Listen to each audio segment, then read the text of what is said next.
আমাদের মধ্যবিত্ত ফ্যামিলিতে যত সমস্যা, বাজারে আগুন লাগলে মনে হয় ঘরেও আগুন লেগেছে।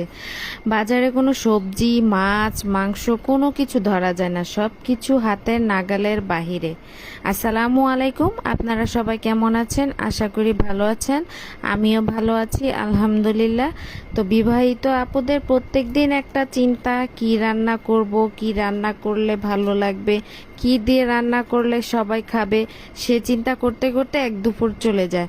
তো আজকে ঘরে তেমন কোনো সবজি নেই, তো ফ্রিজ খুলে দেখলাম কিছুই নেই। স্বামীকে বললাম ঘরে বাজার নেই, বাজার করতে হবে, কাঁচা তরকারি কিছুই নেই। সে বলল বাজার অনেক দাম, বাজারে যাওয়া যায় না, বাজারের দাম শুনলে মাথা ঘুরায়। তো আমি কি করব, তাই আমি একটু চিন্তা করে মনে করলাম আজকে একটু শুটকি ভর্তা করি। শুটকি ভর্তাটা যা মজা হয়েছিল, এভাবে পাটায় মেখে ভাত খেয়েছিলাম, অনেক মজা লেগেছিল। তো শুটকি ভর্তা দিয়ে এভাবে পাটার মধ্যে ভাত নিয়ে খেলে এতটা মজা লাগে, খুব মজা।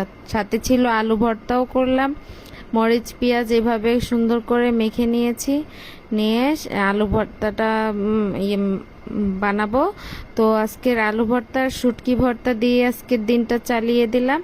তো এই ভর্তাগুলো খেয়ে তারা খুব প্রশংসা, অনেক মজা হয়েছে। আমার মেয়ের তো শুটকি ভর্তা অনেক ভালো লাগে, আমাদের ঘরে সবাই খায় শুটকি ভর্তাটা।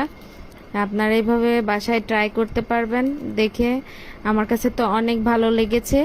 এই যে আজকের মতো এ পর্যন্তই, আপনারা সবাই ভালো থাকবেন, আল্লাহ হাফেজ।